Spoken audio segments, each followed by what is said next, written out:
Addressing the culture. I'm addressing the culture, huh? Addressing the culture. I'm addressing the culture, huh? Addressing the culture.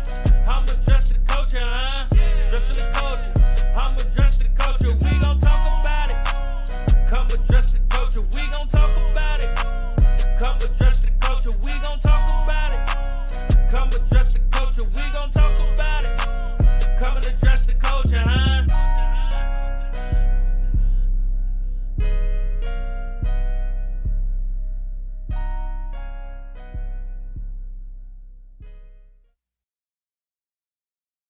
Vibe Brick, you get your boy Big Wall, and you already know the vibes. We are here to do what we do and address the culture. Now, y'all already know I got my big bro, my right hand, Mr. P.stock himself. What's going on with you, big bro? How you doing? What's happening, Big Wall, man? It's time. It's like the family reunion when you address the culture. So everybody's in. So, and this is an important. What we feel. We talked about this a while. I'm excited. Very important. Very important episode. Because, especially after talking to young NAZ and him showing up and going to the Legacy 8. So, and this is right up there with the FMA, the Filipino martial arts. And now the element that really got everybody peaked is the healing side. Yeah, especially after Young and AZ. Because Young and AZ said they got him right. You know what I'm talking about? He said he was breathing a little better. He was feeling a little better when he. Yep, he felt 2 inches taller after that. He said he was taller. That's what he said. Yeah, felt taller and everything. Yeah. So so that's important for the culture. Absolutely. And that's what we want to bring along. We want to bring along, positive people. That's doing the work that they're passionate about to help others, and to help others and give others guidance, Especially today with everything that's going on with the world, with COVID and so many elements and diseases that's going on that's affected so many people. It's dope to have a process where it's natural, it's healthy, and it's effective. You know what I mean? So that's what the culture is about. We want to bring these kind of things to you, you know what I mean, and give you other options. You know what I mean? Because that's what it's all about.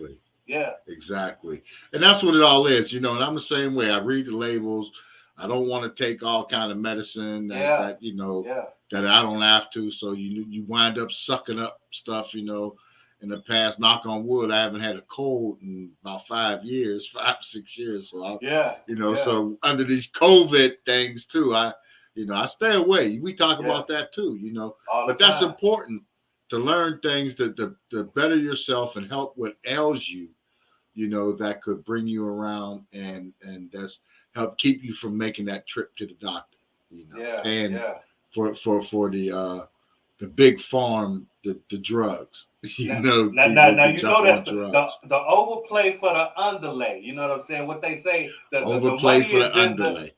The money is in the product, not the cure. You know what I mean? That's right. That's where they get the money at. You know what I'm saying? So again, with the people that's coming on and helping people to understand that it's other ways that's effective. You know what I mean? And getting you the same goals and sometimes even more. Because I'm telling you, like Young NAZ was really speaking for it. You know what I mean? It was something that really, really helped them.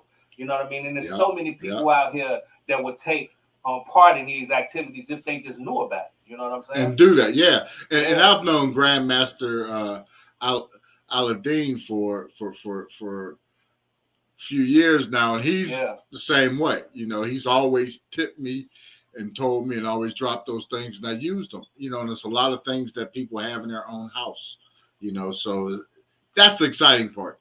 So it's stuff that you buy or purchase that's not going to break your bank account like those prescription drugs will. Absolutely. Maintenance, pre-maintenance. Start on this now. You won't need to see the doctor. Yeah, and in today's time, and people out here ain't got a lot of money, man. You know what I'm saying? Like they can't afford these drugs and medicines and all this other stuff that can help keep them down. You know what I'm saying? So again, if you find an affordable situation that's beneficial for you, you know what I mean? It is something that the culture really needs. You know what I'm saying? So what we gonna do? We gonna pay a few bills. You know what I'm talking about? and we're going to take us a break, and we're going to be right back with Darren and Brother Bradford. They're going to kick this all off for us, and they're going to tell us how they feel and, you know, how they tapped into this, okay? So we'll be right back after these commercial breaks. Adjusting the culture, I'm adjusting the culture, huh? Adjusting the culture, I'm adjusting the culture, huh? Adjusting the culture, I'm adjusting the culture, huh? Adjusting the culture, I'm adjusting the culture. We gon' talk about it. Come adjust the culture, we gon' talk about it. Come adjust the culture, we gon' talk about it. Come adjust the culture, we gon' talk about it. Come and adjust the culture, huh?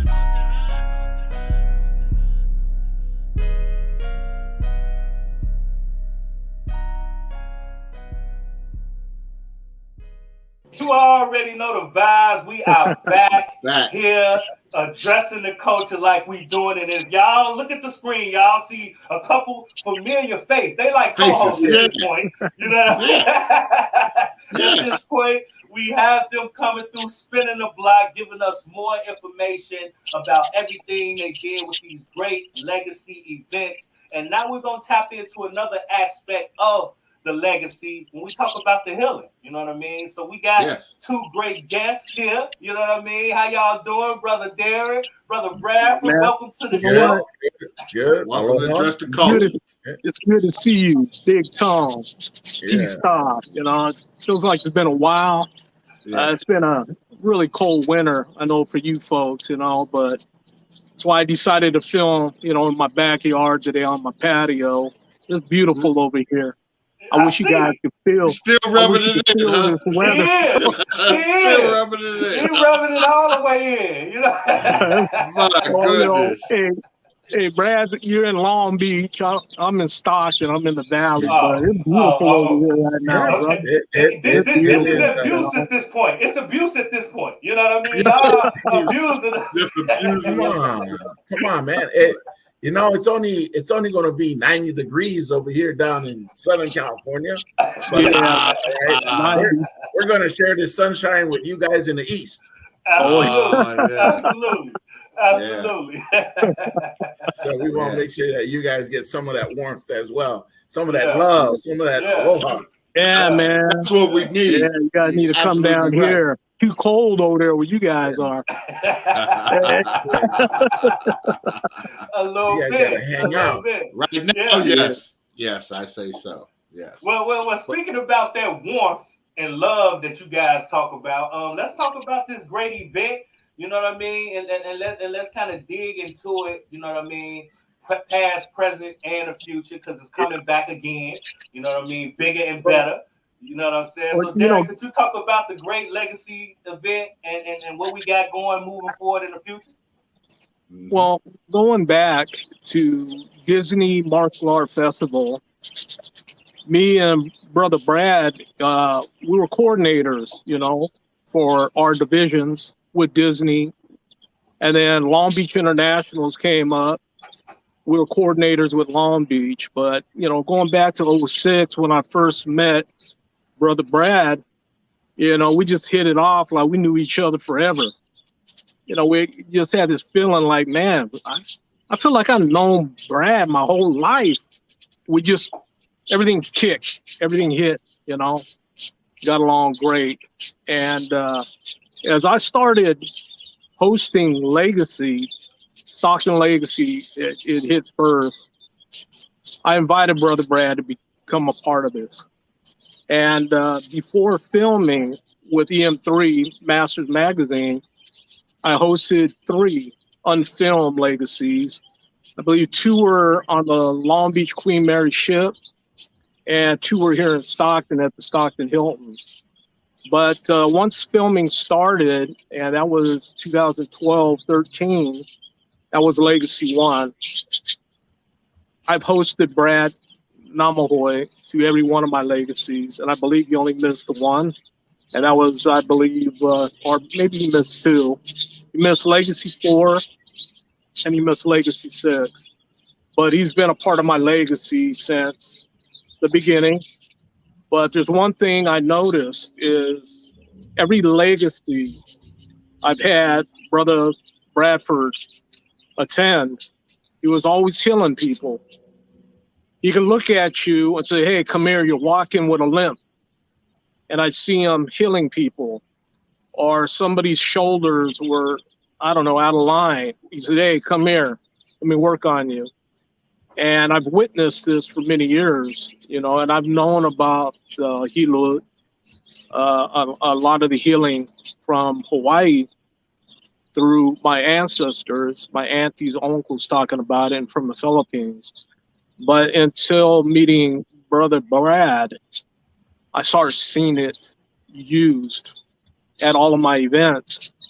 So what we have now is Brother Brad offering the healing and connecting with a lot of the different healers that he knows from the Philippine indigenous people and from Hawaii. But Brad has touched bases with Polynesia, Hawaii, Samoa, and even with some of the Native American healers too. So, you know, in talking with Brother Brad, I says, we need to pull in the healing. And Brad agreed. And so here we are with Legacy Las Vegas 9, honoring the Grandmasters of the FMA and the healers. So, you know, having the Escrimadors, Kali Arnis, we're having the healing aspect come into this too. So I think it's very important, you know, that there are people that learn how to heal. And that's one of the highest levels of martial arts. Looking at it in a martial art perspective, we could all, you know, hurt people. We could break people. But to have the skill to heal the people, that's very important.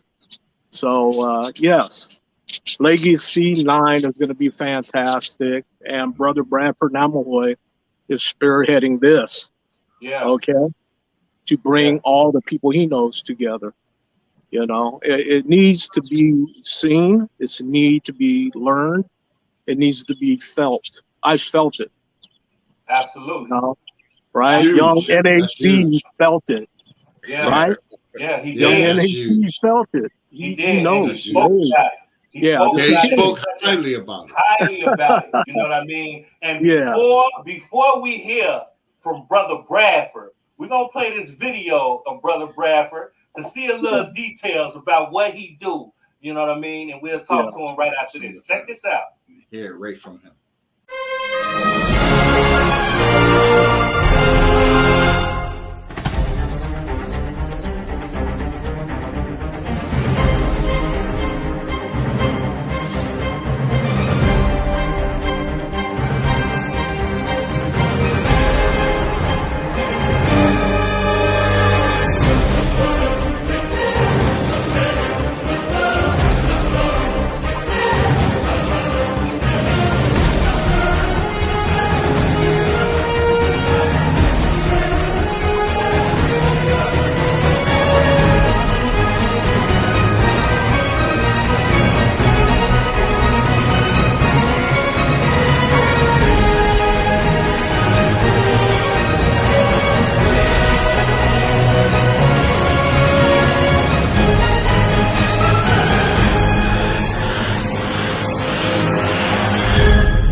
Right now, I felt like I was in a movie theater. You know what I mean? Don't you?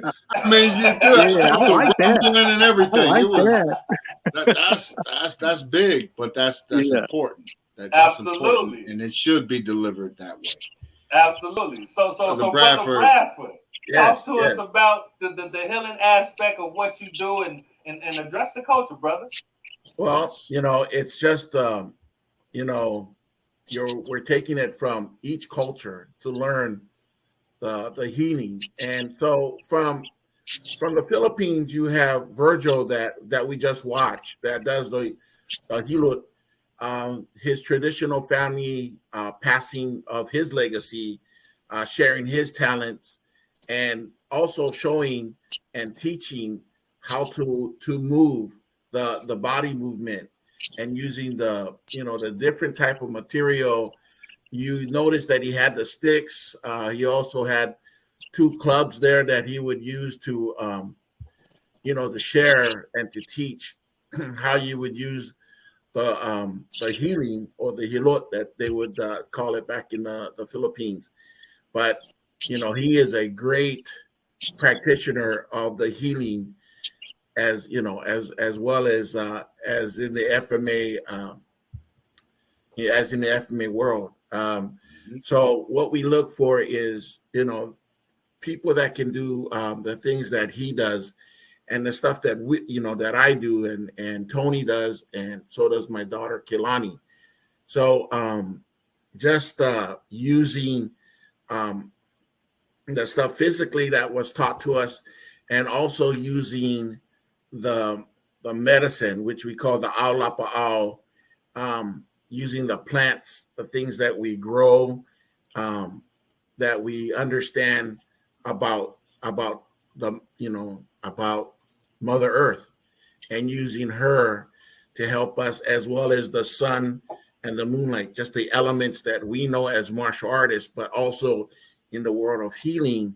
The different people that I met would always use these types of entities to cure people, or to help people so they can get around and go on with their life, because a lot of them, like you said, cannot pay for certain things, and they look for an alternative, and so they seek us out that we can help them. I mean, you got to look, every culture had a healer, every culture had a sifu or a shaman, or I guess back then they called it, somebody that did magic.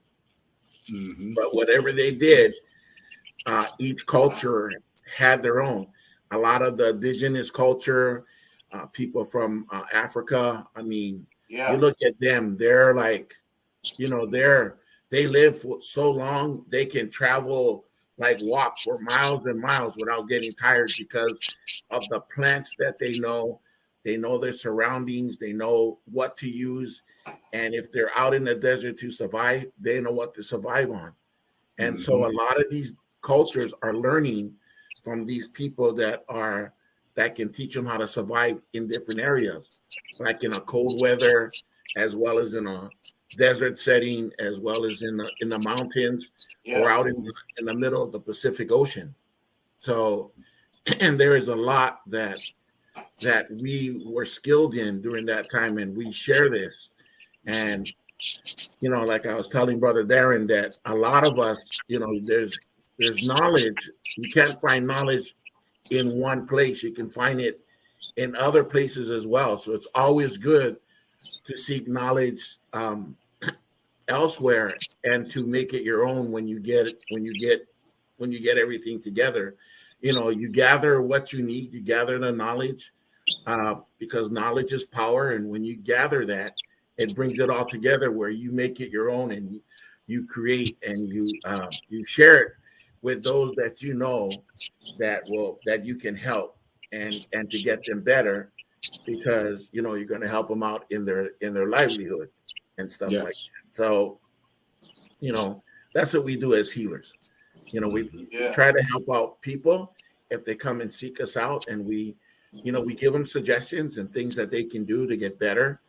And sometimes people will take the suggestion, sometimes they won't. But we can just give them, we can't force them. We can just tell them, this is going to be good for you, but it's up to you. You got to be willing to change. You have to do it. We cannot just sit there and pray, and make you do it. We just want you to make sure that you understand what we're trying to tell you, to help you. So so the counsel is always tell people what they need to do to help them to go out through their day and to get better. So when they reach a certain age, they're always are going to be better and healthier, from breathing to meditation to eating the right foods, growing the right, using the right medicine that is made by nature. I mean, I can count like when I was young, when stories that my grandmother would tell me, like how they would use like stuff that looked black, looked like tar, and you would like absolutely. They would put that in your mouth. You're like, dude, what is this? And then you're just take it. It'll be good for you. It's like my granddaughter. She's only 10 years old, but my son-in-law's grandmother made them all. She would smash ginger and then squeeze it and then make them drink it. And they'd be like, and my granddaughter, she's like, she doesn't want to do it, but now she's learning. She goes, yeah, I mean, it's never good for you. The stuff that we make, it tastes nasty, but it's good for you. So we remember those times, like, man, whatever my grandmother made, it tastes like tar, and they put all this kind of stuff inside, and you're like, oh my goodness. But those were the things that worked, though. You know what I mean? Exactly. Because a lot of that stuff was brought in by different cultures, especially in the South. Especially the people that were there, like from Louisiana to Georgia to Tennessee, all those cultures that were there, especially the ones that brought it, that came in from different nations. Man, they all migrated in those areas, and they started sharing with the Native Americans, and then they would teach them, and they would add in all their stuff, and that's why. So we know that stuff works. It's just getting the public to understand, dude, this stuff works, but it's really up to you. We can't force you, but we can suggest, that you can take it and stuff like that. So just things like that. That's what we do as healers. Yeah, that's big. Now I noticed too on something that you travel to the Andes mountains to again seek the knowledge of the ancient remedies and stuff from over there. Tell us a little about that. Just going to different areas and learning how they made their ointments or their medicine, and going to different parts of the South Pacific, things that are in New Zealand. I got when I was on a church mission in Australia, and when I lived there, I lived in New Zealand and Australia for a while. I got to live with the Aboriginals for 9 months. And so I got to learn their culture and learn all way they made their medicine and do different things, and how they live their lives. And it was a great experience that I got to do this. And then also traveling to different parts, working with the Native Americans and learning their crafts and how to do their things, and even with the people of Asia that I got to work with them as well, and being in those areas. So the opportunity was there because I worked for a major airline as one of my careers, and so I got to travel using my benefits that I worked for the airlines, that I could travel and do what I needed to do. That's real big. And I've been to Australia, and when I was there too, I was in the place that I really came in contact with the Aboriginals and was able to sit down and talk with them was in Darwin. Been to a little town, Darwin, Australia. Outback town. Yeah. So Darwin, you were a Northern Territory. Yeah, Northern Territory. Yeah, where I was at is I was up in Port Hedland.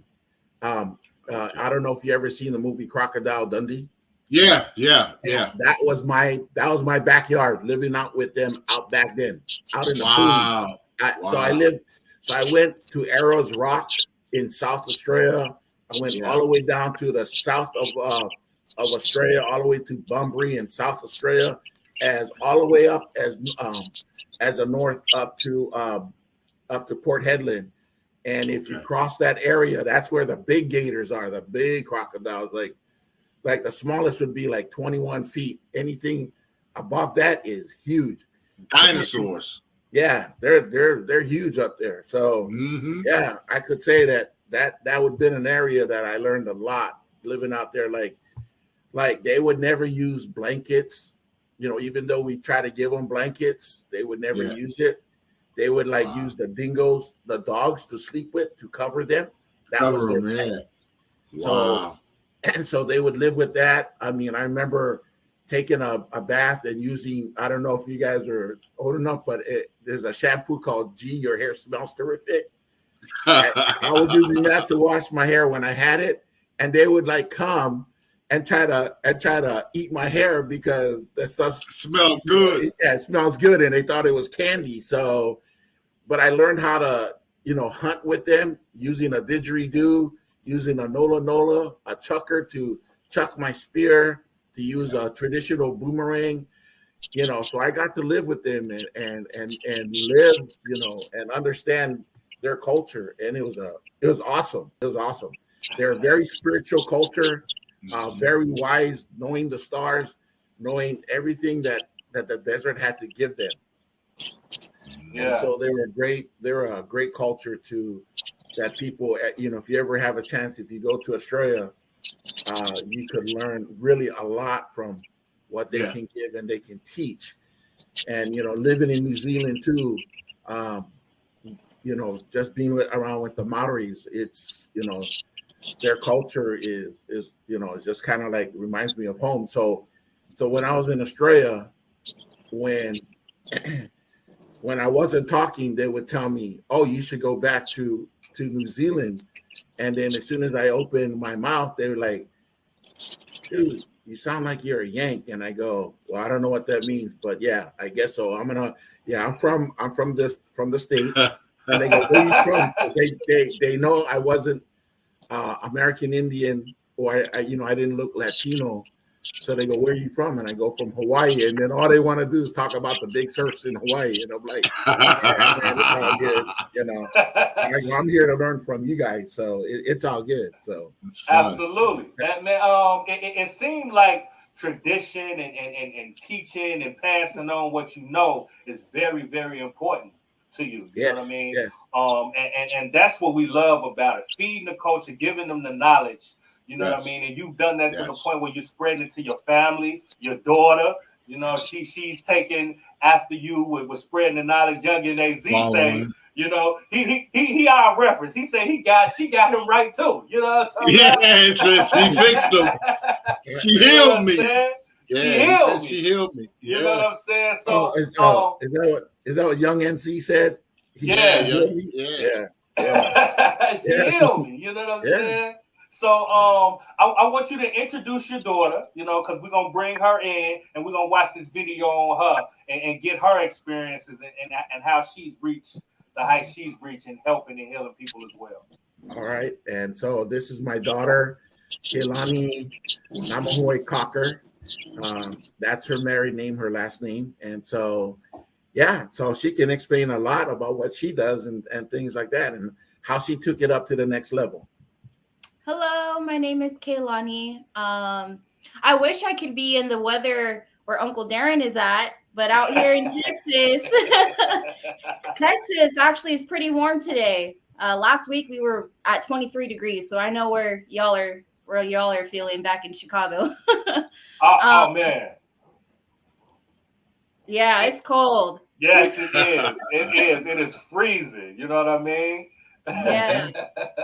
But how are you? Welcome to the show. Welcome. Yes. We've heard wonderful things about you and just your experiences. So we wanted to bring you on. Yeah. Yes, absolutely. So we just wanted to get your experiences and why you chose to follow in your father's footsteps, you know, and help and reach people. But before you do, let's watch this video of what you could do in your team and how y'all move. And we're going to finish the conversation with Miss Keilani right after this, okay?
Great stuff. Great stuff, man. So tell us a little bit about what you do and how you have been healing and helping people throughout the culture.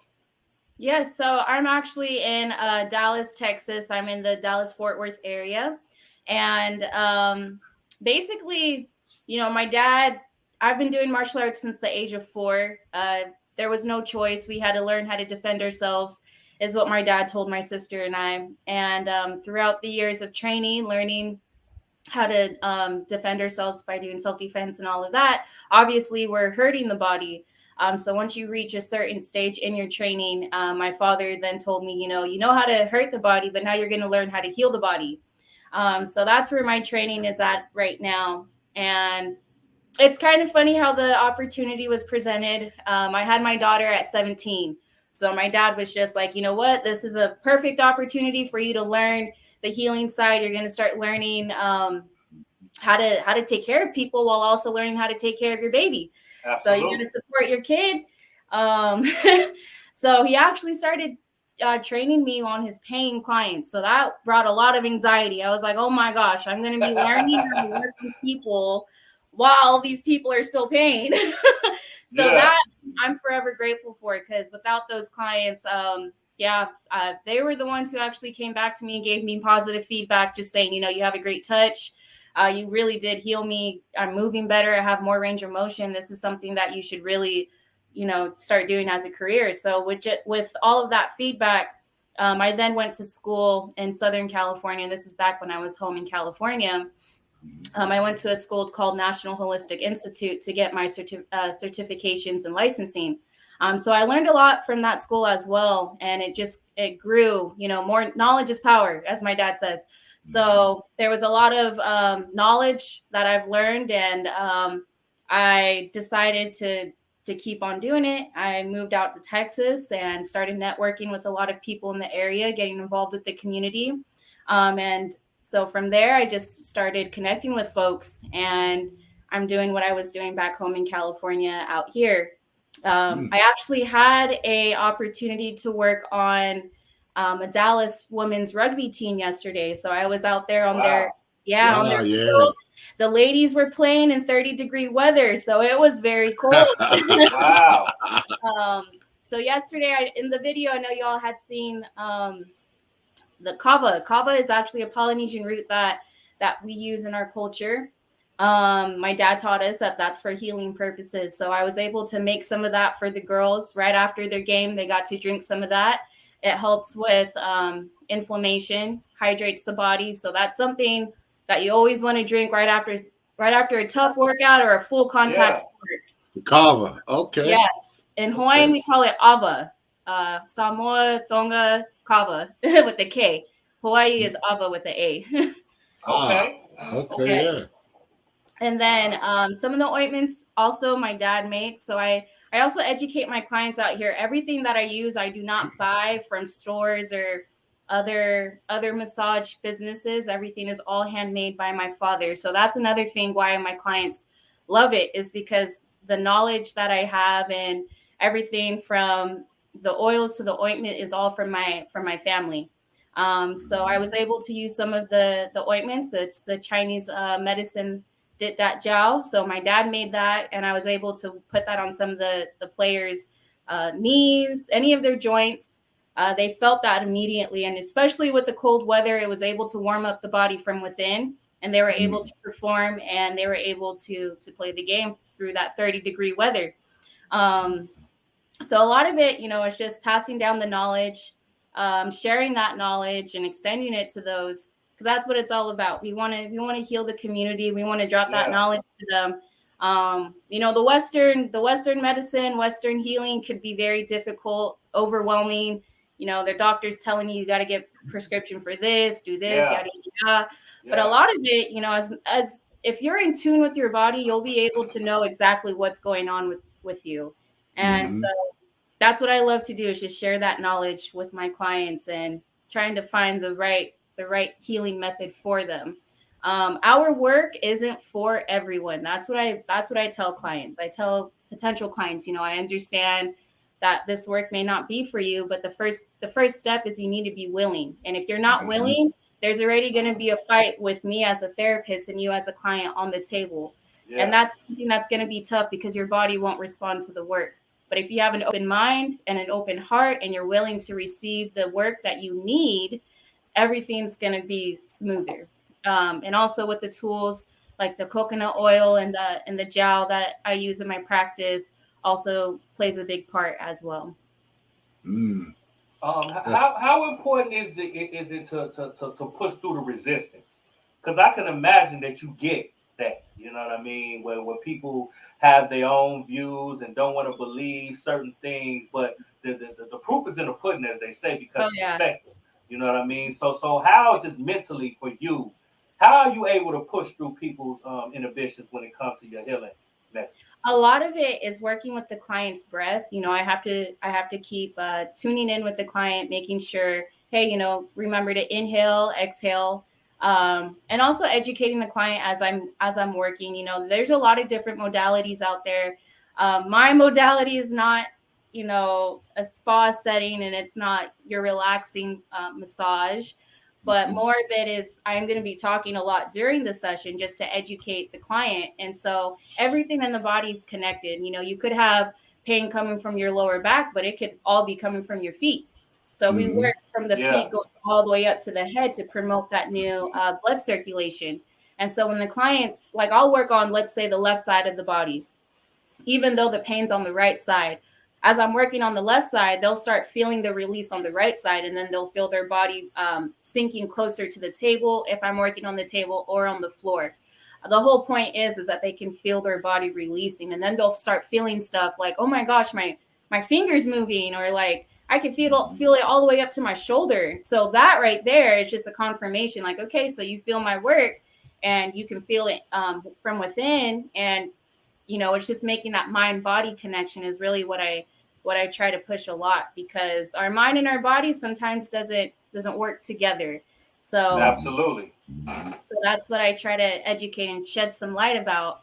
It's just to let them know, you know, it's all about being mindful of how our posture is, how we walk, how we grab things. You know, maybe we're relying on our dominant hand, which for most people is the right side. So we're not giving a lot of attention to the left side. A lot of it is overcompensation as well.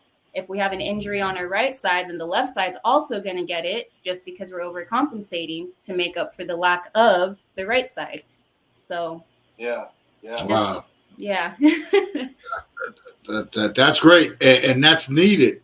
And in Dallas, Fort Worth, I gotta let Dr. Richard know, because he's not too far from there. He might awesome. come see you. But it's needed. You know, and I watch and follow what y'all post, and I see some of the pictures of the cut up, the roots, like the turmeric and the garlic, and you know, all the different roots and everything, which I adapted my own self with the garlic and everything. But yeah, it's great, you know, and that's what we want to have the culture get familiar with and address the culture, and to follow you and your father and everybody that's appearing, you know, in there, to stay in tune with stuff that can help them. You know, that's what it's all about. Yeah, you know, some of the modalities or some of the roots that we use, a lot of them come from different areas. Like there's a thing called marungai, which is basically, it kind of like, it grew in Africa, and it came from the original root came from Africa, then it went through India, but it is most populated with the Filipino culture. So a lot of the Filipinos understand what marungai does for you, and so, you know, a lot of that plant is very, very good for you. It helps with a lot of things. You just got to understand the different roots that you put in, and what it does, and what's the benefit you can get out of it. And so that's why, you know, when I teach and show people the ao of what we're doing, the different, like the noni juice from Tahiti, and then you got the marungai from the Philippines. You know, you got a lot of these different roots from all over. there's a thing that grows only in India, and it's called the black olena, or what we call the popolo olena. Popolo means in Hawaiian just means dark or black, and olena means turmeric. So this type of turmeric is 40 times stronger than the turmeric that we have here in the countries that in the state. But this place where it's grown at in India, the village is very tight-lipped of not letting that stuff go because they know what this thing can do. It's like some that are from Africa and from Asia and from Polynesia. It's kind of like what we do with the ava or kava that my daughter mentioned inside there that we make. And then it's the same thing that Filipinos use, the marunggay or different other roots that they have in their country as well. So there's different modalities or different the aulapa'au, the roots, the herbs that we use to help heal ourselves inside and outside. So like my daughter said, the coconut stuff that I make my own coconut oil. And so I make all my own medicine. It takes me a while, but that's why, because I put my sweat and tears into it with my So that's what gives it, according to my daughter. And so so when I make my stuff, I make it. So you can see in some of the pictures there. So I have the oils, and then the orange stuff is not orange juice. It's kind of like a mixture of what we call nightshade, the berries from the nightshade plant, which is a weed that grows in your backyard. Then you have the mamakai tea, which is a Hawaiian type of tea, the root. And then you have the olena, which is the turmeric, the ginger, and some other plants inside there. And you boil it, mix it together, and that's like a big, like you drink that twice a day, like a shot of that twice a day, and that should help you throughout the day. And when you say help you, it helps you as far as what? Your energy, your circulation. It gives you energy, circulation. It helps with inflammation inside your body to help to break down all that, so you can last where you're not hurting as much. You know what I mean? So that's the key. That's the key to inflammation, which causes a lot of the other issues. Yeah, a lot of the other issues from your feet all the way up. Like my daughter said, we don't massage from the head down. We actually work on the body going from the feet up. Because we want the heart and we want the blood flow to go through the heart. And so and what it does, so when you go to the bathroom, all that toxins that in there, it goes in, it filters out through your kidney, and then you can just let it release when you go to the restroom. That's why we go from the feet up and not going from the head coming down. That makes sense. That makes sense.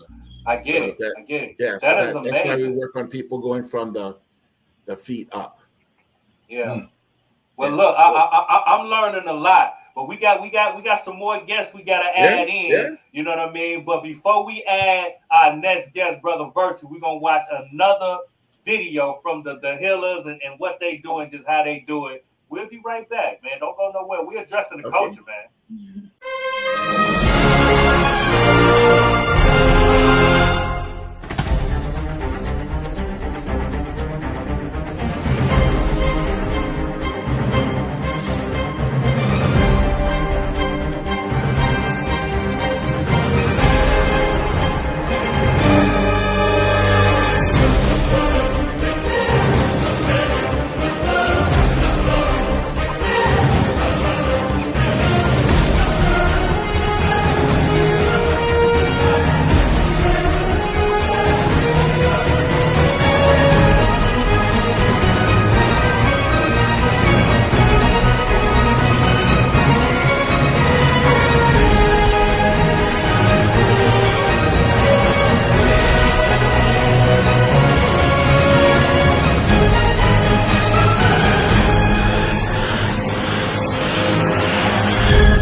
Yeah, right. Man, we getting things in order. We are back. We are here addressing the culture. As you guys can see, we have added another healer to the platform. That's going to tell us his story, how he got involved, and why is it so important for him to reach one and teach one. What's going on, Brother Virgil? How you doing? How you doing? Doing good, Big Wall. Doing good. First and foremost, I want to thank two individuals, Brother Darren T-Bone and the one who reached out to me, Brother Palaka Bradford. And I've known these people, especially Darren. Like you said, we've known each other on Facebook for how many years now? It's been a while. And Brother Palaka, he kind of surprised me. He popped in when I was giving a workshop. And I wondered, who's this bug over here sitting in the corner? He told me it was me, after a while. So yes, I want to thank both of you guys, and also everyone else who is joining, and also the host, especially the host. Of course, this would not have been possible with you two. So, in regards to how I got started in all of this. I guess we can say that I was born into maternal and paternal lines of healers. So on my maternal side, my grandmother, Alejandra Melendez Miguel Mayor, she was from Lawag, Ilocos Norte, and she learned from her father, Leon Miguel, the arts of bone setting, traditional midwifery, the manual medicine, herbology, and even some shamanic work. And as I was growing up, I was always by her side. When people would come to the house, I would be holding a bottle of coconut oil and a bottle of liniment. And everything that she was doing was being ingrained in my subconscious mind, into my super subconscious mind. Yeah. And I would also eventually know, okay, I know she needs the oil, so I would hand out the oil or the liniment, because I knew how I eventually learned what those were needed. Now, when I was studying in the Philippines, this is first year college, a roommate had injured his ankle. The other roommates, they carried him in, and they were asking me, if I knew what to do, because the doctor and the nurse weren't in, and this was a boarding school, a Philippine Union College. And I examined the ankle, and sure enough, it was swollen, all right. And so I asked for a bulb of ginger. So one went to the market and fetched a bulb of ginger. And so I crushed the ginger, the rhizome, and squeezed the juice on the ankle. And I started to manipulate the ankle, on and around, to help balance the flow so that the swelling would be reduced. And of course, it's not like Kelani had mentioned, this is not for everybody, because sometimes the traditional work is painful. Because we're dealing directly with the side of injury or the ailment, whatever it might be. And so that's why I have a thing about using the term massage as opposed to manual medicine, indigenous manual medicine. I'm very proactive on that. So anyway, I was wondering, how do I know how to do all this stuff? I'm doing all this, and I didn't know. It was just coming. It was just flowing through me. And I could see that there was two ways of that happening. It was because everything that was being ingrained was emerging into my conscious state. And of course, just like a musician who's born in a family of musicians, it's more likely that those genes are also going to be passed on. So same thing with the healing arts, where that may have also come through, where it just comes naturally. So it was a couple of years later. Oh, actually, let me continue with that story. So after I intuitively finished, he said to me, meaning it's okay now. And we went about our days. Later that afternoon, I saw him and I asked him, "How's your ankle doing?" And he said, "Oh, I went to see the doctor." And the moment he said that, I felt kind of crushed inside. I didn't understand that. I didn't understand that at that age, because I was only, first year college. Yeah. stage. But later on in life, I realized it was my ego. And once I came to that realization, then everything just opened up to me in regards to how the ego can get in the way of doing the healing work, whether it's on the giver side or the recipient side. That ego can get in the way. So I have learned to really look at that, that aspect of myself, and also to recognize it in others, and have an understanding, a loving patience, because of that fact. A couple of years had passed, and another woman had come to our house, and she needed her leg worked on, and I said, "Oh yeah, my grandmother's right there." And she said, "No, I want you to do it." I said, "No, go ahead. She's right there. She's available." "No, I need somebody strong." "She's still strong." "I want you to do it because it runs in your blood." The moment she said that, it was like she had a lasso on my neck, and I couldn't back out. So okay, here we go. So I got the bottle of oil, and I started to do all the manipulations as everything was just flowing through. Yeah. As I was doing that, my grandmother passed by, and she stopped at the doorway, and she was just watching, observing in silence. And then finally she uttered out, "Anadamamang umakarday tasakit ken ka," which means, "Be careful, or the pain might get transferred to you." Yeah. I didn't know what she was saying. I was still, first year, second year college. Right. Okay. And eventually, later on in life, then I understood. Oh yeah, that's what she means. By taking on the power, or not taking on power, taking on the energy of the individual. Yeah. We know we have an auric field, and that auric field can extend and emit whatever psychic, whether it's something positive, love and energy, or because it's all energy, right? It's energy. That's really what it is. Emitting out. So back to the story. As I was working on her, I realized, okay, I'm doing the same thing. Whatever I'm doing, I hope it hurts. Oh, it hurts. Let's back up.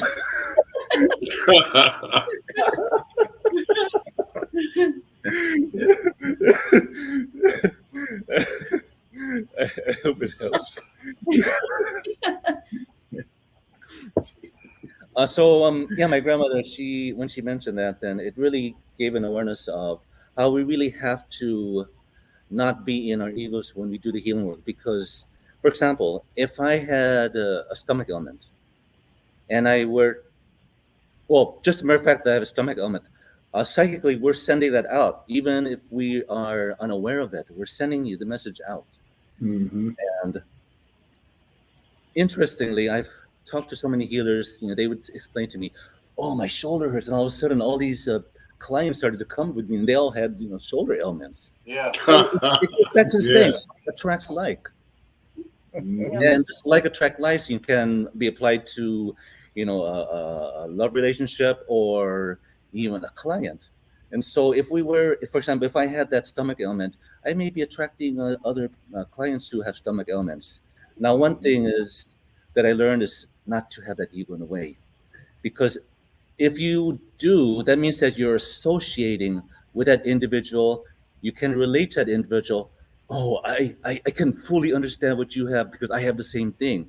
So it's like you have 1 + 1 = 2. You have a even greater issue that you're dealing with. And if you have that ego that's kind of pushing you in that direction, then it can make it even more of a challenge. However, if we were to have that veil in front of us, that's why, for example, medical doctors, they have difficulty working on their own family members, because there's that empathic or that close bond, and they cannot focus on the healing work because of that bond. So that's why they are trained, to have that detachment. It's not necessarily an emotional attachment, but that detachment of the ego with the individual. That's how I perceive it.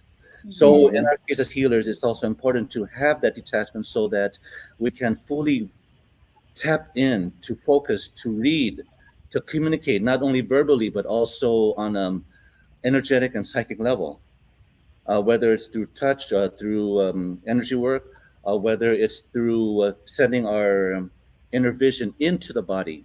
For example, there's been a time when I was able to transfer my thought into the body, and I could see all the structures on the inside as I was doing the external movements on the outside. That's how powerful healing, the healing arts can be. And it also depends on what kind of vessel we are. If we're one who's always abusing ourselves, doing that number, that, and whatever other practice. I mean, not to say that, in excess, of course, it all depends on how much we engage in these things. There should be balance. But when we are not in balance, then how can we be that pure vessel, that can really pull in and allow that energy to flow through so that we can assist in the healing work? Of course, when we did what we did, just like what Brother Bradford had mentioned, we do the work, we offer suggestions, and then at that point it's between that person and whatever greater force is out there. It's that person to really open up, to really receive, to listen, and to really be that fighter to combat whatever illnesses or whatever mental thought process is in there that manifests into the physical body. And that's on that individual. And we are also those guides to help them as well. That's why there could be people who are excellent healers, but there also could be people who are excellent healers and teachers, those who can guide the individual to helping them to be their own doctors. Right. Yeah.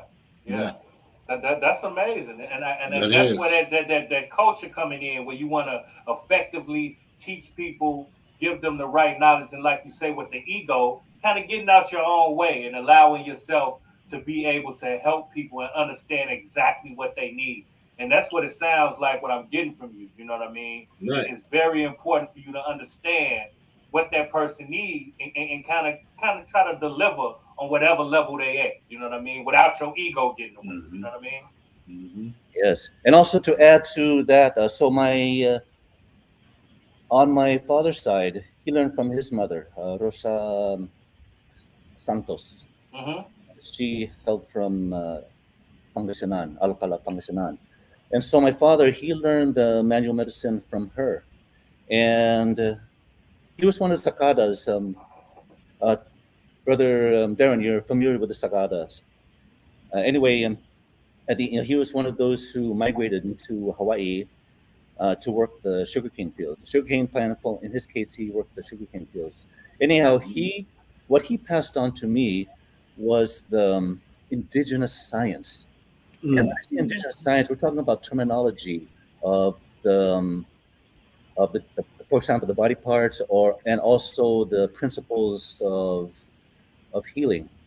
And so, for example, when I teach my students, I ask them, okay, what language do you speak? You speak, these various Philippine language, or it might be Spanish, or whatever other language. And I always ask them, okay, what do you call, let's say, this right here, this whole structure right here? And some may answer, and others may not have a clue. And so I tell them, okay, in our Ilocos language, we call it takyag, which is the arm. Or in some other Philippine languages, in Tagalog, for example, they would say braso, which is the Spanish adaptation. And so within the takyag, we have the tulang, the bones. And at the siko, or the su'o, the joint, the elbow or the joint, we have it moves in two directions, flexion and extension. Okay? Now, what gives mechanical movement to the tulang is the laman, the lasag, which is the flesh, the muscle that wraps around all the bones and the joints, which help to contract and release, to give it mobility, to give it movement. But what gives direction to that is a structure that we call the urat, ulat, uyat, ugat, uhat, depending on the Philippine language. And these are channels that something flows through. They could be nervous, the electrical system from the nerves, from the brain, or it can be blood. So it's something. There are channels that something flows through, whether it's liquid form or in energetic form. Mm-hmm. So, for example, if I were to apply pressure right on this spot right here, when I apply that pressure to other individuals, immediately they have that reaction because I'm doing something which might be likened to the neurovascular bundles and vessels. Okay, now there are other structures that we also work on. For example, if somebody had carpal tunnel syndrome, I may not necessarily work directly on it because it might be severely inflamed. So I would have to go to a distal area. And if I go to an area which we call the pennet are anything that's like tendons, sinews, ligaments, something that feels stringy. So we also look to these structures. For example, if I were to, my hand right now is just limp. If I were to apply pressure right here, you can see how all of a sudden my hand reacts without me even physically going over here. So what I'm doing is I'm working on a distal area to work everything along its path. Mm-hmm. If I can't go to the forearm, I may have to go to the towards this area back here, so that I can eventually reach whatever ailment that I'm actually trying to address. But of course, if we were to take just that alone, imagine applying those principles to the entire body, understanding all the interconnection between all different body parts. Mm-hmm. Yeah. That's amazing, man. I've been kind of hearing a lot of that. You know what I mean? Working other areas to get the effect for the targeted area that's really being affected. You know what I mean? And I've physically seen that. Like if something's hurting on me, if you massage another part of your body, and it relieves pressure on that. So what you guys saying is 100% fact, and especially when you add the different mixtures and the formulas and everything that you guys putting together, it just takes it to another level. But we got one more person that we want to bring in, you know what I mean, to complete the full cycle from all of the healers, you know what I mean? Yes. And we're gonna be right back. We're gonna watch this video and we're gonna come back with Tony. You know, and she gonna tell us her experience as well, and we're gonna have them all on the screen at the same time, and we're gonna have us take the conversation a little bit later, further, okay? All right, we'll be right back.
Amazing. All them videos. All y'all like, y'all give me right. You see those in the movie theaters, the trailers, the previews coming up. But Tony, welcome to Address the Culture. Welcome. Thank you. Welcome. We're appreciating it. Now we feel complete. You know what I mean? We got all of you guys' views and your experiences on the screen at the same time. So feel free to chime in and tap in. This is an open dialogue. But before we do that, Tony, we want to talk to you a little bit. Tell us how you got into this healing and your experience, and why is it so important for you to affect the culture in such an amazing way? Yes, definitely. I started off as a kid dancing hula. I was invited to dance with my group, with the halal that I was with. So hula I'd been doing for over 20 years. So I started at a younger age. Before hula, I was doing Filipino dance, and I was brought into that with my family. So from a young age, my family put me into things that were cultural, physical, and also ways to integrate language and our cultural practices. My parents are from the Philippines, so dance was a very holistic way to still keep connected to our culture, because now I was raised in LA and now I live in Fontana in the Inland Empire. So now that I have a bit of experience, and then throughout, my life, I've been moving around. So throughout my travels, the things that really stay with me are the practices. And I realize that more and more. I consider myself a student for the long run, no matter if I'm teaching or whatever it is. So there's always space to learn. And so dance is something that I've been a part of for a while. And I learned that the deeper that we get into practices, cultural practices, is where we see how everything is all connected. So in dance, we learn how to use our breathing, our breath work, because that's the only way we're going to dance for 4 hours straight, right? Mm-hmm. And then if we get Absolutely. yeah, so this is just an example. It's the only way to sustain is if we really learn how to use our breathing. And this is something that I learned to continue sharing in the different modalities that I do. So I also teach in the water. And I always say that the people who start their days in the water are probably the ones who are most joyful and delighted because getting in the water, I've just seen some incredible things with people of many different ages who get in the water, who say if they're walking with a walker or something to roll, when they get in the water, people are able to do balances, are able to move in ways where if they weren't in the water, the gravity would really be weighing them down. They would feel these pains in the joints. And so that connection with water, the connection with hula, and how our cultural movements traditionally come from a deep observance of the elements around us, of the space around us. So these practices that definitely have a lineage, and also ways of continuation into the future. I've just grown to have such a deep reverence for them, and the deeper I get is the more that I see how everything is really connected with each person that I come across and teach. So, and also dance with, or just share the same space with, in whatever modality that we do as practitioners.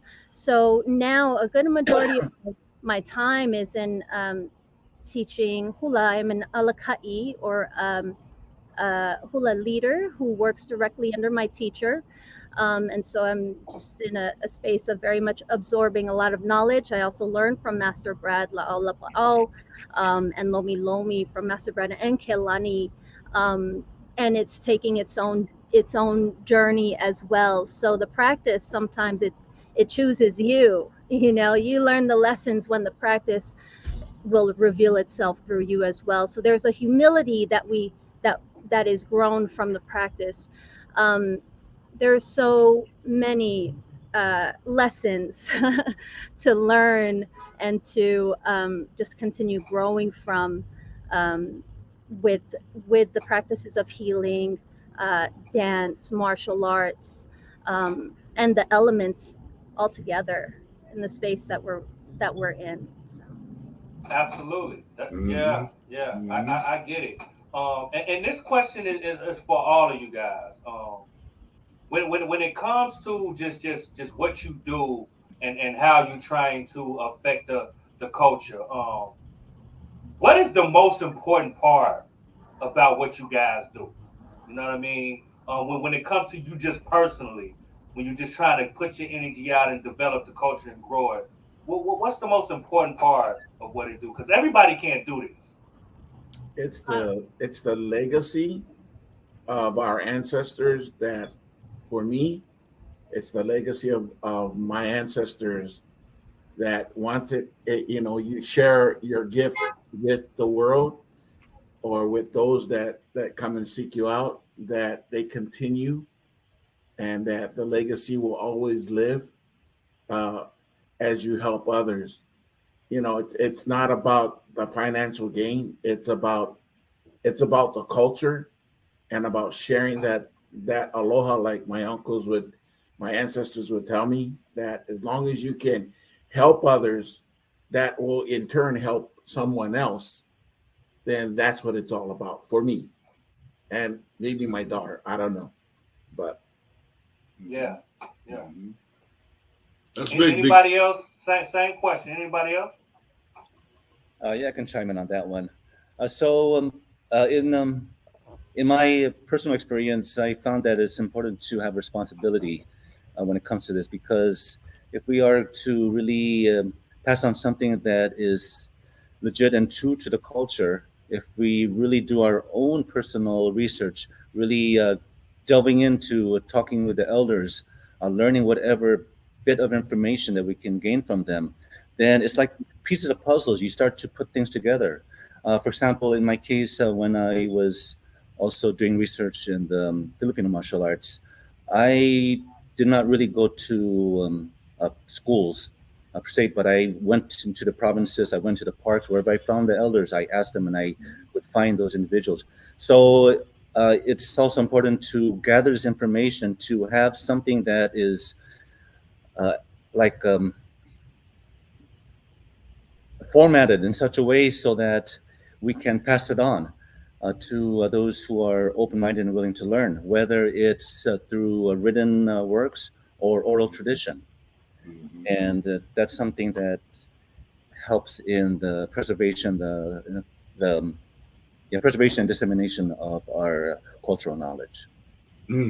I like that. I'm all about the legacy and moving on, reaching, teaching, you know, passing on what you learn. I love that energy. I love it. To me, it's all a part of, suppose, what makes America great. This is what makes America great. You have people from everywhere, from all backgrounds, that can take what they have to those that are receptive, you know, and combine it and bring it up to date and help others with it, with these healing practices. Because I didn't know, and maybe one of you can remind me, when I was in Philadelphia, when I lived there, I noticed, and I seen in Philadelphia, there was you're used to seeing MDs for doctors, but there was another doctor completely different, and that was the first time I was exposed to it. I want to say they went by DO, but it was all natural healing practices or medicines, you know. Have you heard of that? Or is it just me, or what I've seen in Philadelphia? Because there was a whole lot, I mean, whole medical centers, wings of hospitals of these doctors that they didn't believe in, you know, the modern medicine type, that prescription drugs and all that stuff. They believed in holistic medicines and natural things. You know, if you correct this would help all of this heal. You know, so with that being said, that's what I look at you guys as with your skills as healers, because that's what it is. You know, you're doctors and you're correcting people's issues. Absolutely. That they would have to get a referral to go to a chiropractor or whoever they want to see, or whatever their illness is. But as earlier related to what Big Wall said, what y'all do, everything's connected by the nervous system. So I know when you're dealing with that stuff, like Virgil had mentioned, you got to know the other points to move about the body. I've taken anatomy and physiology and all that stuff, and you know, I understand it, but I don't know it. You know, you guys know it. Y'all know it. You know what I mean? You know, but that was just something to put out there. And what it would be the common thing that you could pass on to all the viewers and everything. What would be the most recommended thing from each one of you that they have at home to use more of today? You know, when they get off, when they see this, they go home, start checking your cabinets, your refrigerator for things, and a list of things that everybody should keep in their home right now. Ginger. Ginger. Ginger, turmeric. I mean, and water. Water is another thing. I can't stress that enough. I mean, I think I saw a meme where it said, if you're a water drinker, not you know that all water doesn't taste the same, which is true. So that is true. If you drink a lot of water, you can definitely taste the different. I can. Yeah. So that's one thing I can stress to my clients is water. Another thing is just being mindful of your posture. A lot of people don't understand that there's a muscle called the psoas, and that psoas, if we sit a lot, commuting a lot in our cars, or if we stand a lot, more than likely that psoas is really weak. So we're not allowing the airflow to come through our diaphragm. So, like Tony mentions as well, the breath work, breathing, that's a big key is being mindful of how we're breathing, how we're moving. If we're leaning more to one side, it's just being mindful of how we're going on about our day-to-day life. But yeah, I can't stress out water, ginger, and turmeric, because during the whole pandemic, I had my family on that. We didn't get sick at all. We just kept taking ginger shots. If you have a juicer at home, or if you don't got a juicer, just get a ginger, get a hammer, and start making that ginger come into a liquid form and take a shot. So you just take the root and just hammer it, or throw it in the juicer or something like that? My husband's grandma, what she does is she'll mash up the ginger into like a cloth, and she'll squeeze it, and then she'll have all the kids or the adults, take a squeeze of the ginger. Make sure you get some ginger in your system. It'll clean out the respiratory. That's excellent to know. That's an excellent thing. See, for our viewers. See, we look out for our viewers by having great people, healers like yourselves that's on here, because this is very important, as well as all train the mind and the body is to heal, so that's huge. Big shout out to everyone here, absolutely, on doing that and keep up. So the Legacy 9's coming up, and everybody's going to be there in the fall as well. We hope so. We hope that those that are going to be in the FMA side and the healers that we get, we hopefully that we have a huge and a great turnout, especially when you two guys show up. It would be great with Young NZ and his group that were coming. We're gonna bring a bunch of hip hop flavor to it this year. This time, we're gonna bring a lot. This time, get it all going. Yeah, this time. And just speaking about because a lot of people think because you want to be healthy and eat better, it costs more. That's a myth. You know what I mean? A lot of people feel like it's so much easier for them to go get a 99-cent cheeseburger than to eat that salad or whatever, because it's so quick and so fast or whatever. So Can you guys kind of speak to how affordable it is and how you can make it okay to be healthy and live a healthy lifestyle if you wanted to? And this is to anybody. Can I just chime in here? So it kind of links on to the question that you had asked before. I think one of the things that is also a draw towards natural healing is access to medicine, right? And also having that, knowing that we have that autonomy within ourselves. And as Kelani was mentioning earlier, is the deeper and the more connected that we are to our own selves, the more in tune we are to our own bodies, we can locate what's actually going on, where we're not flowing or where we are flowing within our body, and what we really need. So I would say, first and foremost, know your stance in that you have your own power within you to heal yourself. And if that comes from making better choices, if that's where you find your autonomy, then practice it, because the more we amplify those better choices within ourselves that we know deep down, coming from the heart, hey, this is the better decision for my body and longevity, not only for me, but also for the people that I love.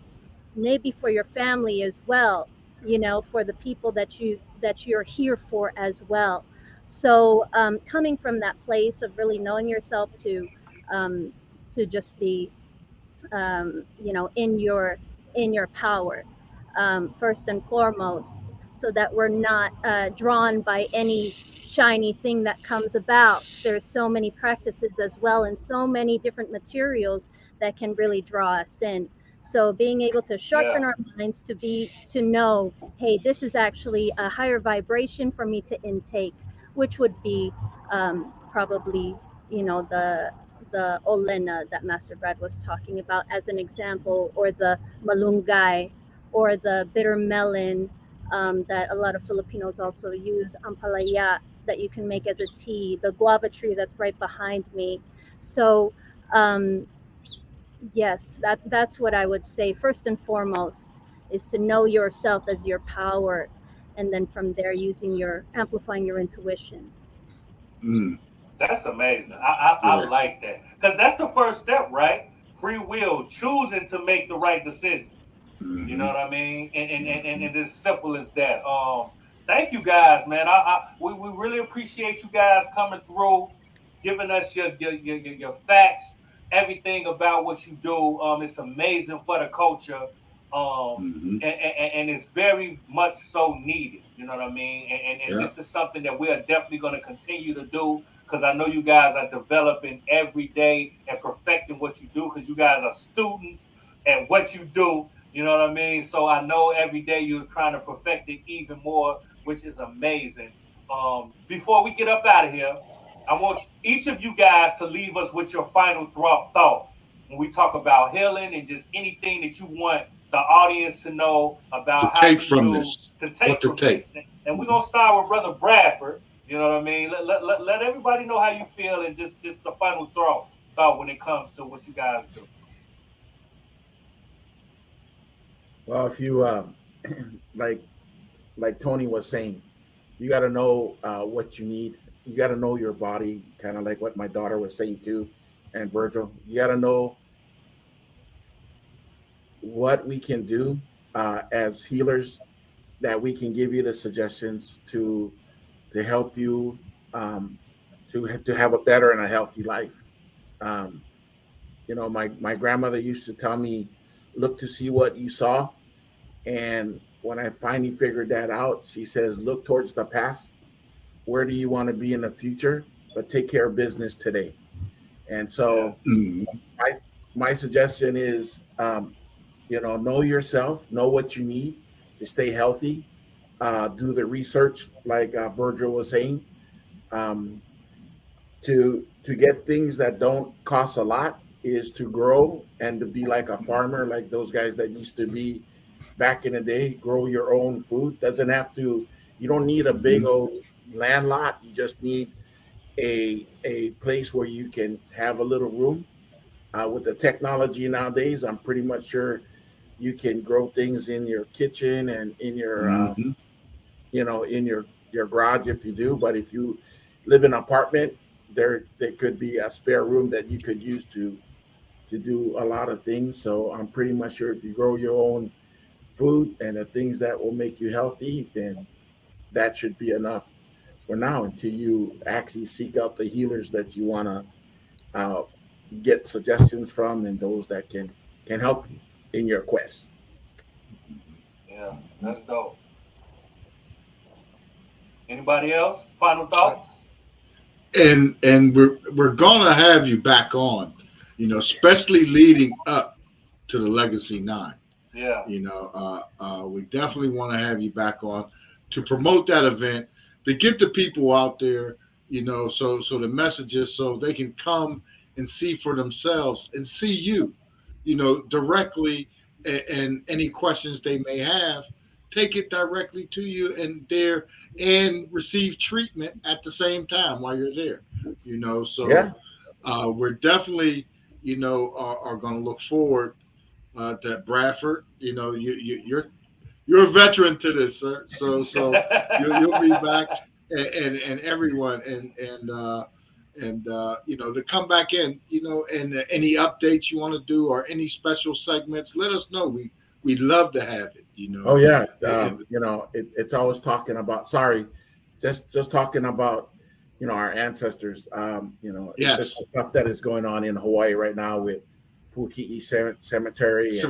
Yeah, and stuff like that. I just very important. I want to really, maybe in the future, really talk about you know, stuff that's going on with the cemeteries in Hawaii and what is not right. So okay, we need to have that conversation real soon. You know, sooner than later. You know, so whenever you're ready, let's go, because that is that is some real, what we call ratchet. They're doing some ratchet stuff. You know, people's ancestry. You know, I mean, we take heads off for stuff like that. Absolutely. You know what I'm saying? Heads should be flying for that. I mean, because these are the people that actually left us this legacy, so we can do what we do. But you know, when they're being destroyed and being forgotten, then you know that's not right. So so I just want to, in the future, just, you know, quit. I mean, real soon, Brad. Real soon. I've been following. I joined the group. You know, we're in the group, so you know, we follow along on that. You definitely got to keep us posted, because that's something that you know is going on in Hawaii. But it's happening everywhere. And exactly. Not only in Hawaii, but everywhere. Exactly. And we have addressed the culture. We've talked about this topic quite a few times on this platform, and the audience and everybody is very intrigued with it, because it's a lot going on. So whenever you want to come back and us have that conversation, we ain't ducking no smoke, because we going to address the culture right here. And we're going to defend what's right. That's right. So it don't matter. Come on back. We will have that conversation, because it's counterproductive, right? For what you guys believe in and how you move. When we talk about legacy, we talk about moving the culture forward, and then they trying to erase your culture and erase your history. And that's about, and not only the history, but it's about the healing process of our ancestors. That is all part of it too. So, they don't want nobody to rely on their ancestral teachings. They want you to spend your money with them and their doctors and everything else. But they try to erase that part. They've been trying it forever, burning the books and everything else. So, you know, no, these legacies are important to us. That's why we address the cultures on these things. So we want these things. Now there's a digital record that will pass on and pass on and pass on, you know, as long as we share it and it's access, you know, it'll be there. Posted. Absolutely. It is such an amazing story. And y'all already know we're going to keep y'all in tune. We're going to let y'all know, and we're going to keep addressing the culture and affecting it in such a dope way. We want to thank everybody for coming onto the platform, giving us your life experiences, giving our audience some knowledge that they can take home. Everybody get y'all some ginger in the house. Some ginger. Everybody keep some garlic. I mean, Dr. Richard got me growing garlic. He showed me how. Because Dr. Richard's another one. He's on. So I'm growing garlic and stuff as much as I can grow in my yard. And don't forget some bitter melon and and chili pepper. Man, you're gonna need that as well. 100%. And last but not least, everybody that's on this platform is willing to help, is willing to learn, willing to teach you, and willing to, you know, help you get a little taller. You know what I'm saying? Make you breathe a little bit better. So you can reach out to anybody on this platform, and they'll take your knowledge a little bit further. You already know. That's right. Just tap in. Just tap in. You know what I mean? That's what they're here for. You know what I'm saying? And we'll direct you right over to them. Absolutely. You know, we'll get you right to where you need to go. Absolutely. I'd like to thank you, Tone and Big Wall and P.stock, for letting us be on this amazing platform. Thank you again to the other three that were here, Tony, Virgil, and Kilani. We want to thank you guys for giving us this great opportunity. Thank you so much. Again, thank you, Tony, Virgil, and Kalani as well for coming through. Thank you. We hope to see you again. And that's right. Let's keep ramping it up for the Legacy 9. Yes. Let's keep ramping it up. Yes, sir. Let's ramp it all the way up to the day of the event. You bet. Thank you. You guys enjoy the rest of your day, and we're going to talk to you guys real soon. All right? All righty. You guys have a good day. Blessings. All right. Thank you. All right. Aloha. What's going on, y'all? It's your girl, Lady Luck, and I'm here with the homie Big Wall, and you are now tuned in to Address the Culture, where we're addressing everything in the culture. Keep it locked.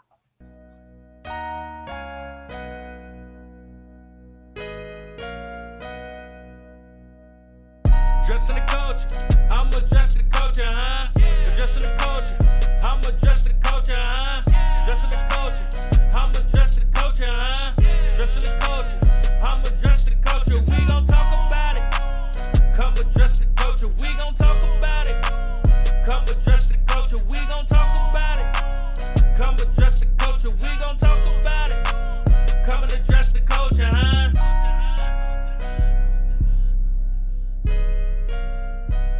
Young and AZ, man. Stay tuned in, man. We just getting started, man. We addressing the culture. I've known him and his wife for a few years now, and I just think the world of them. Having Timothy Savage. Yeah, I've always known you to be business people. And niggas like, man, your daughter's out of town with Rob. I said, Robert. I said, how long y'all been knowing about this and didn't tell me about this, son? Not one time did he mention that my daughter got a number from R. Kelly. Let's pause it right there, man, because that's very that's random. This is a lot to unpack.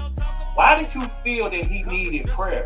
Tell him the facts always stand. Yeah. I know my motives. The FBI knew my motives because they actually question us right in front of my attorney's office. Is there anything you want to say to your daughter? Yeah. One thing I want to say to my daughter, I love you.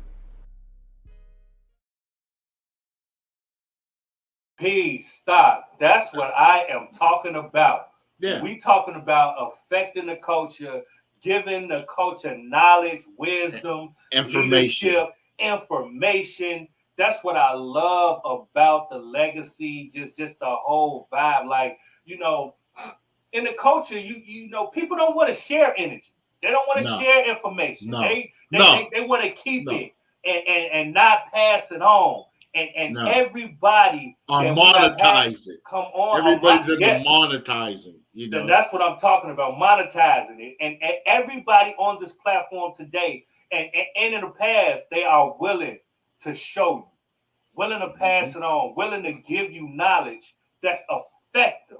You know what I mean? And that's rare. You know what I mean? So shouts out to all of them. You know what I mean? For coming on, willing to give their knowledge, their time, and their energy to help you and your family. So take heed, because I'm definitely finna go to the store and give me some ginger. Oh, I got it. I got some ginger. I keep it. I keep it. I keep it. You know what I mean? I keep it. It's strong and it is powerful. Absolutely. And a lot. It's one of those herbs that we have that are, you know, everybody should have. But that's why we have this, because, you know, we want to address the culture on this topic, to get people that knowledge that you have stuff in your home. We don't know what's going to happen. The world is crazy today. You know, they're ramping up for wars everywhere and everything. So you might be stuck in your house. We don't know.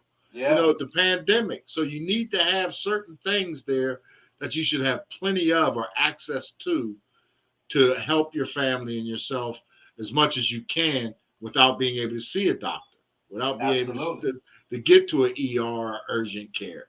So that's why we like this. And we'll have them back, you know, Brother Bradford and his daughter and all of them is Tony great, and Virgil. Tony and Virgil. Big shout out to Aladdin 19. Brother Darren Tabone. For again, you know, keeping us in the circle and with this FMA and the healing together. That's huge. Yes, it is huge. And we locked in. We ain't ducking no smoke. And you see Bradford want to come back, because we're going to tap back in to that nonsense that they doing over there with the barriers. So we definitely going to be back. And we're going to tap in and we're going to continue to address the culture. Oh, yes. We're on top of it. We're on top of it. Now, y'all heard from us. We want to hear from you. Like, comment, subscribe, join the culture, powered by iHipHopTV. Let us know how you feel about the Healers. There's some questions you want to know. You want to tap in with them. Let us know, and we will deliver the message, or we will show you how to get direct access to everybody on the platform. If you have anything you want to say, leave it down in the comments. We appreciate all of the love, all of the support.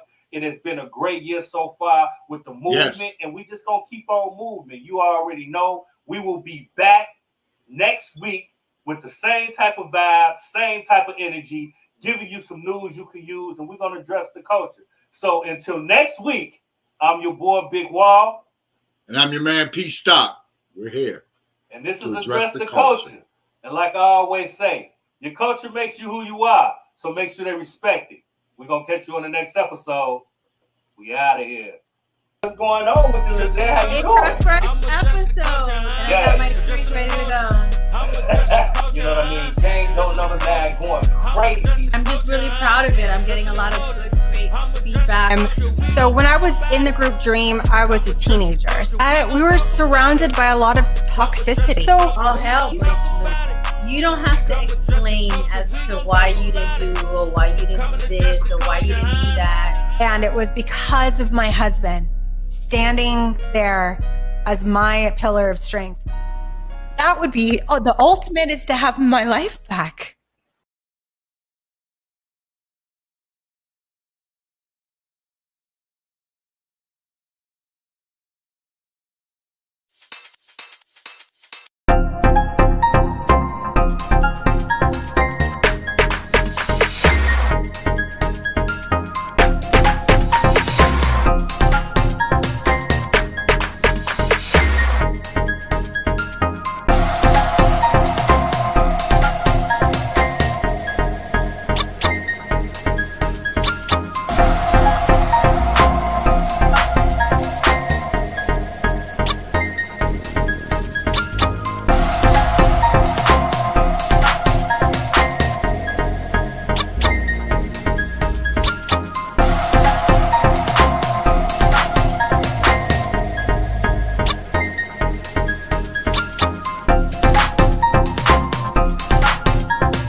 Out on hiphoptv.com on YouTube. Shit is fire.